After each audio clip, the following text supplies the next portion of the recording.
Разлистени. Рубрика за творци и творения. Здравейте, драги радиослушатели! Вие сте с рубриката Разлистени. Рубрика за живота и уникалния свят на творци и творения.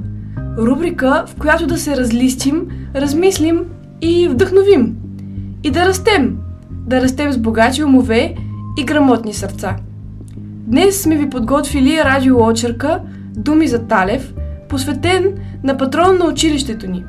На човека, който вярва, че доброто, светлото е преобладаваща сила в живота. И така, думи за Талев.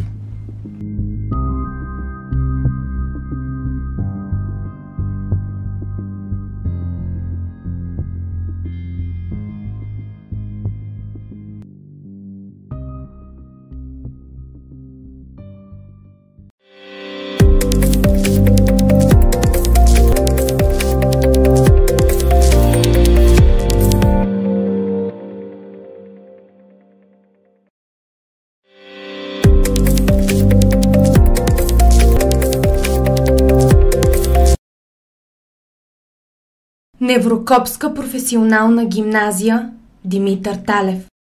Всеки ден, прекрачвайки прага на моето училище, сякаш чувам думите на нашия патрон Димитър Талев, които бавно се превръщат в мои житейски принципи. Во всеко нещо трябва да има чест и човещина. Човек не бива и не може да живее само за себе си. Който веднъж е вкусил от духовна храна и е изпитал нейната сладост, той вечно жадува за нея и я търси. Да се научим най-напред да милеем един за друг, да се жалим, да се хванем всички ръка за ръка. Човек винаги е свикнал да дири причините и за доброто, и за лошото вън от себе си. А те са вътре в нас. Доброто, светлото е преобладаващата сила в живота.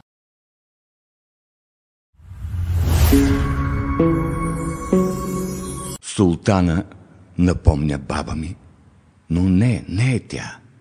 Носи черти на майка ми и все пак не е майка ми. В тая дребна на ръст жена със слабо тясно лице и остър поглед аз се старах да покажа македонката, гордата, сурова, силна и непреклонна жена, носеща нещо от скалната твърдост на нашата земя. Вервайте ми, ако ни е съдено да загинем като народ, последната искрица на съзнанието ни за дълг към рода ще угасне в сърцето на некоя майка. Преди да отворите уста да съдите жената, потърсете очите на родната си майка. Така ще бъдете справедливи. Домът трябва да стои здрав, като железен светилник, който никой вятър не може да угаси. Мъжът е главата на къщата, но жената е душата й. Честта на рода е над всичко. Няма нищо по-важно от това. Трябва да се мълчи, когато е трудно, и да се действа. Плачът няма да помогне. Само с женската хубост може да се надвие мъжката сила и упоритост. Тя е като водата за огъня. Според мен Султана от Талевия роман е изключителен образ. Тя е едновременно трагична и драматична. Може би такава е душата на всяка майка, която едновременно трябва да мисли и действа за целостта на семейството, за имиджа му в обществото и за щастието на всяко едно от децата си. Едновременно с това трябва да е готова да поеме неимоверно тежък товар в сърцето, когато се наложи. Впечатляваме тази изключително силна жена, която въпреки това, че е разкъсвана от вътрешната болка и чувството за грях, продължава да върви по неписаните закони на рода. Харесвам я заради силната й енергия, заради умението й да поема рискове без да показва страх. Тя умее да влияе на близките си. Първо, благодарение точно на нея, Стоян става чорбаджи и уважаван човек в Преспа. Второ, тя много финно и мъдро направлява любовта на Ния и Лазар. Трето, драмата с Катерина. Като майка тя трябва да мисли за всичките си деца. А всички знаем, че грехът на Катерина ще доведе до социалната смърт на семейство Глаушеви. Това султанът не може да допусне. А и знае, че Катерина ще бъде презряна от обществото. Лазар няма да може да се ожени. Затова е готова да поеме тежкия грях на престъплението си и на своите плещи да поеме всичко. И когато казва: огън да ни гори нас, майките, едно знаем ние, едно мислим – децата. Тя наистина изгаря с този огън и носи до живот тази своя вътрешна клада. И се превръща пак по думите си в изгоряла главня.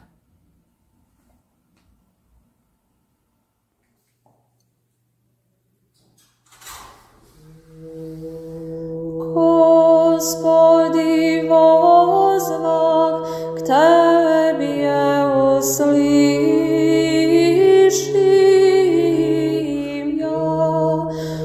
услышим я, Господи, Господи, возвах к Тебе. Ето, Господи, съди и пресъди, съди ме, Господи, съди и пресъди, съди ме.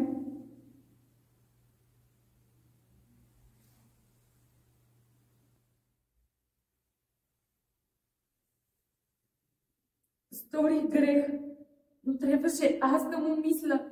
Не ли съм майка? Майка за огън да ме гори.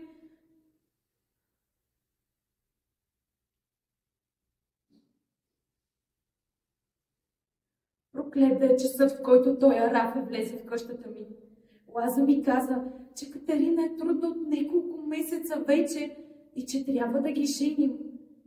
Бех видяла какви нечестиви погледи хвърля Рафе, но как не се сетих, че нещата са стигнали до там. Помислих си, людите гъски ли пасат? Последна щерка ще изведе от къщата така набързо, като да е вдовица, за второ, трето венчило.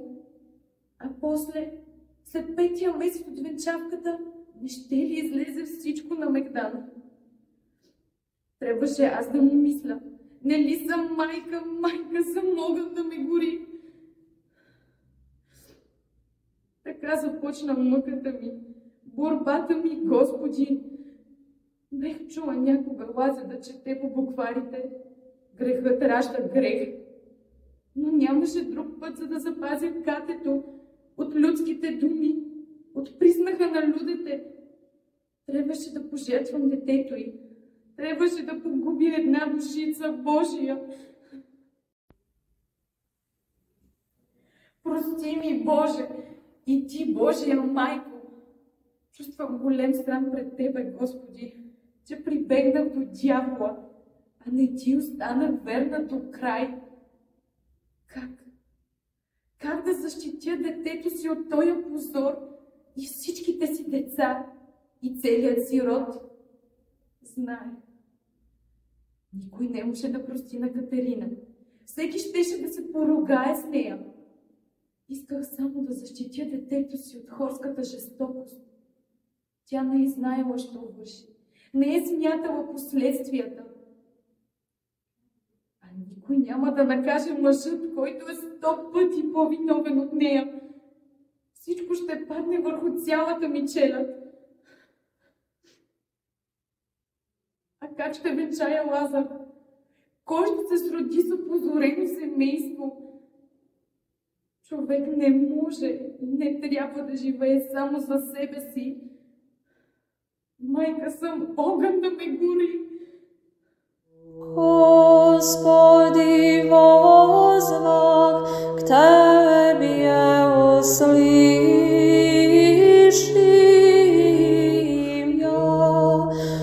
услышим я, Господи. Здравейте! Казвам се Мариан Картулев и съм ученик от 12 В клас. Намирам се в Италия, град Никотера, където практикувам по проекта Еразъм. Но сърцето ми е в България, на територията на Неврокопската професионална гимназия, която празнува своя патрон Димитър Талев. Той е автор на книгата Железния светилник, която е моят любим роман.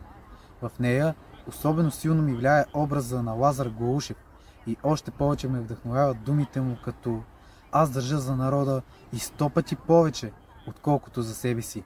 И пак, не е само това, кой какво ще рече. Ами аз искам да бъда добър, чист човек. Човек трябва да се учи много и много, докато му стане ясна всяка мисъл и да може да я каже с ясна дума. За мен Лазар носи нужното на народа възкресение от пепелта на робството. За мен е образ на водача, родолюбеца, общественика. Пример за всички, които искат да бъдат начело и са наясно колко тежка и отговорна е съдбата на водача. Лазар иска да бъде чист човек, светъл. Нищо материално не може да го изкуши. Изключително принципен, последователен и съвестен. Същевременно милосърден. Знае, че насилието не е решение. Лазар Глаушев е истински осъзнат и достоен българин, от когото всеки един от нас, четящите, може да вземе пример. Благодаря ви и ариведерчи! Едно знам сигурно и ми е съвсем ясно. Да прогоним фанарьотите от училището. И народът да се учи в свое училище, на свой език. Фанарьотите ни учат по-своему. Те изкривяват, усъкътяват и ума, и езика ни. Друго, ново училище ни е нужно, като елинското. И още по-хубаво, но да си бъде наше. Аз искам да бъда свободен. Да науча и другите да бъдат свободни. Да можех да събера около себе си целия народ и да му кажа какво трепти в мен. Човек трябва да се учи много и много, докато му стане ясна всека мисъл и да може да я каже с ясна дума. Аз още не съм толкова учен. Само тук нещо трепти. Нещо трепти в душата ми. Кръстим се и се молим всеки Божи празник. Но верата ни е много голема. Нека ми е простено от всички тука, от стари и от млади, и от всичките свещеници. Но ще кажа, че верата ни е слаба. Казано е, че со силна вера всичко ще постигнеш. И планина ще преместиш. А ние оставихме 4 години да зеят основите на нашата нова църква. Рушат се, пълнят се с вода и кал. Да идем там, братя, да продължим започнатото, да изградим новата църква с плано народе, с ум и разум. Рилският монах е основен образ, особено за Лазар. Духовникът се появява само веднъж в романа и то за да даде тласък на озрелия за водачество Лазар Глаушев. Думите на монаха са обобщение на възрожденската програма за пробуждане, за духовното осъзнаване и стремеж към свобода.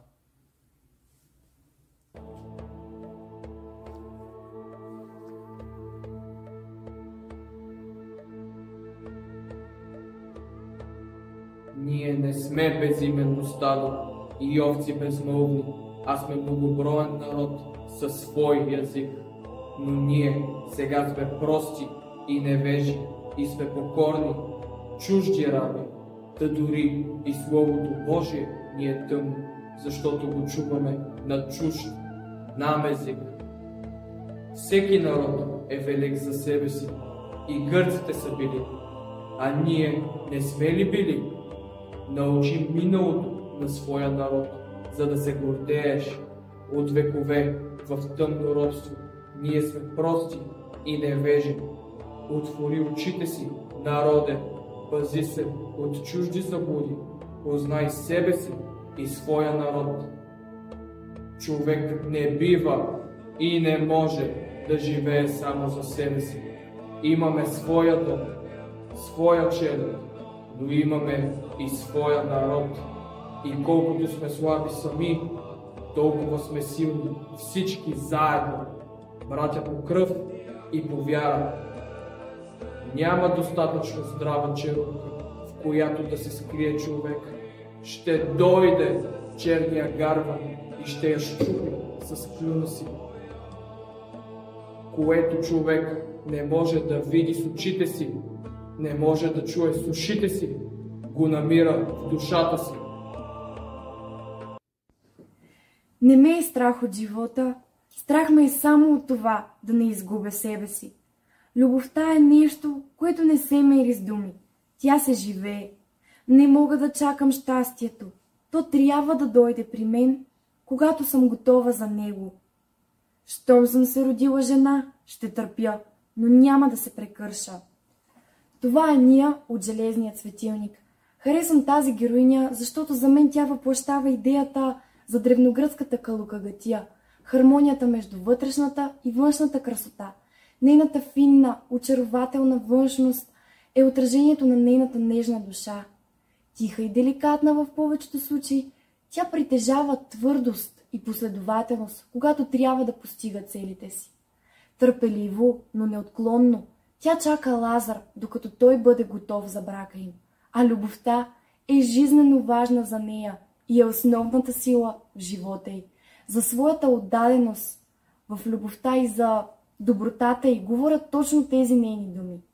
Впечатляваме и това, че в следващия роман Преспанските камбани, тя като султана иска да опази и да съхрани семейството си. Дори влиза в конфликт със свекърва си и е носител на новото, прогресивното в живота на хората.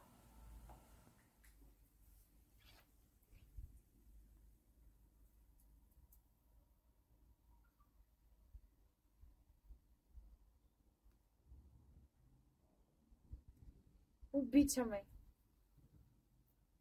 Не ме обича. Обичаме. В цела Преспа има само един ерген за мене. Лазе. Колко много го искам. Готова съм да побегна с него. Само Лазе и никой друг. Събирам смелост да говоря с тате. Трябва да му кажа, ако мисли да ме омъжва, Лазе Глаушев.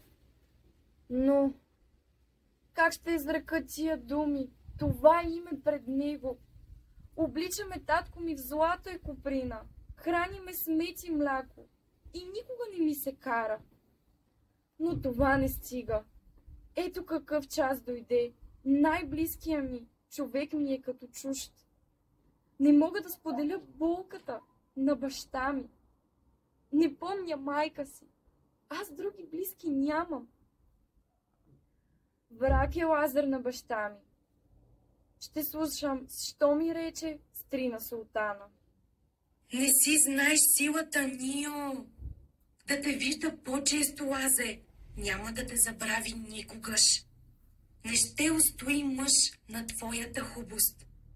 Моят Лазар спира се заради баща ти, заради народните работи, заради людете. А ти си друго нещо. Там нема упоритост, нема сила. Всичко от сърцето иде. Излизай по-често пред очите му, Нио. Чедо, нема по-голема сила от женската хубост. Ще те послушам, Стрино Султана, що ми речеш. Не искам да живея като вас. Не искам да бъда рубиня на къщата и на хората в нея. Защо не мога да обичам когото искам, а трябва да се подчинявам на чуждата воля?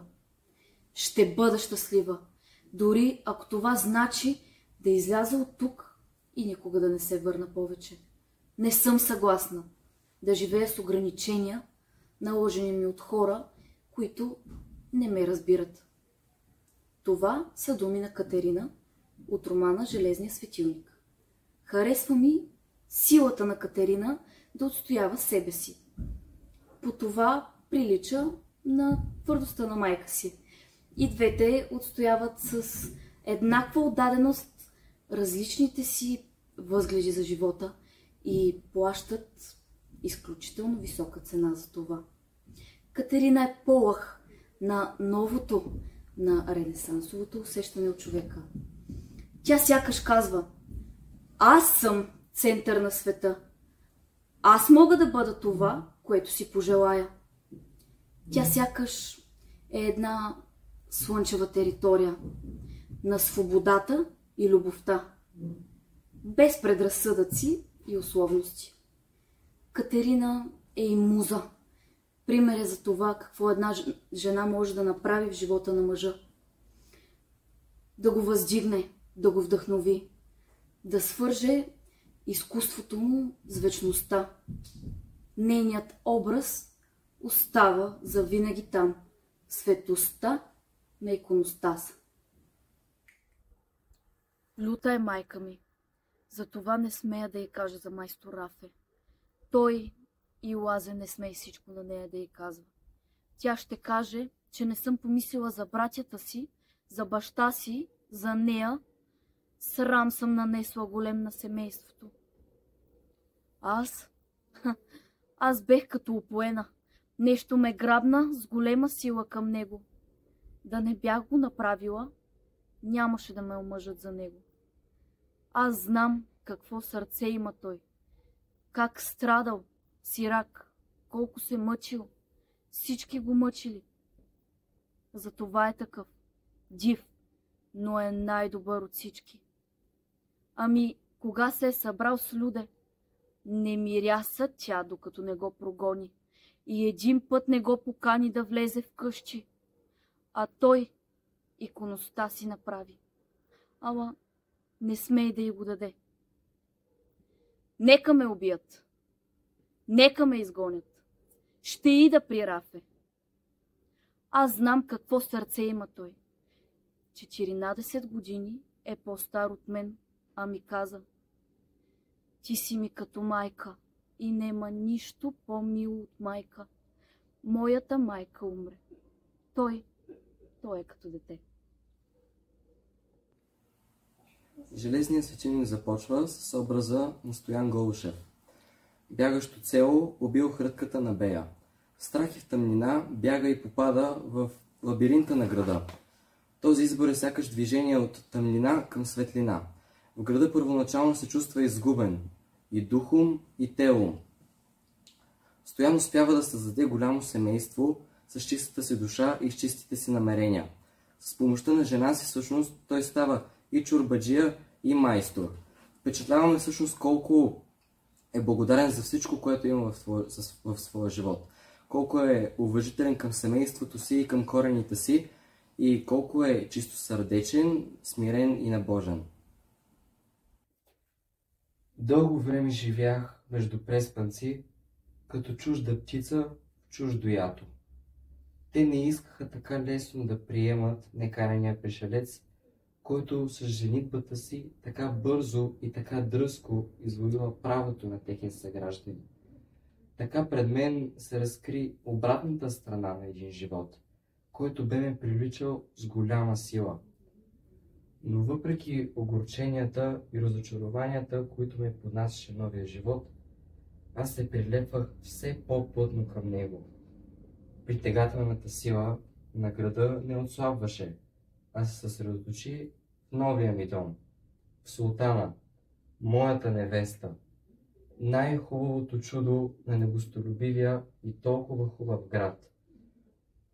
Понякога, в минута на горчива обида, аз се връщам в спомените си за родното си село, при майка си и при сестра си Благуна, при воловете и в широкото поле.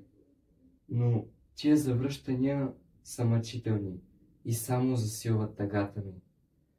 Никога ли не се случва да се напълни човешкото сърце догоре с радост и да не гори, да не боли?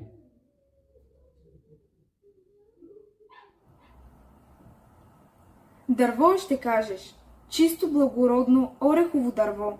Подава се послушно в ръката ти. Ножът ти е остър. Ама това ли е, ако не му дадеш ти душа да оживей? Аз си знам как става това и как ме боли сърцето и какъв свърдел вие отвътре. докато се откъсне това парче дърво от ръката ми като жива рожба. Не ми трябва животът да треперя над него. Без огън нищо не става и самото Божие слънце е огън. Рафе Клинче е доста интересен образ в романа и наистина сякаш човек огън. Носи огъня на изкуството, огъня на любовта и се вгражда в тях. Той е твърде чужд за патриархалния ред. Екстраординерен е като всеки човек на изкуството. Силно чувствителен е към творчеството си и към Катерина. И тази чувствителност трудно се разбира от хората. Някои неща ме поразиха в образа на Рафе. Първо ми направи впечатление, че той казва на Лазар как може да наблюдава едно цвете дни наред, докато не влезе в окото му и да го издяло от дърво съвсем същото. Това показва пълна отдаденост на Рафе към творческият процес. Отдаденост до крайен предел. А така се ражда истинското изкуство. В изкуството Рафе сътворява. Също като Бог, той вдъхва живот. Второ, героят е по същия начин отдаден и на Катерина. Той я освещава, полагайки я в иконостаса.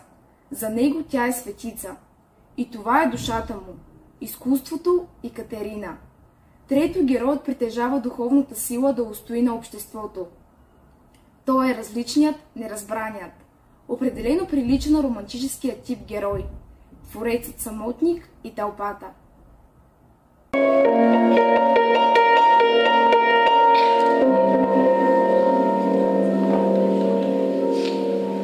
Преспа град, месец декември.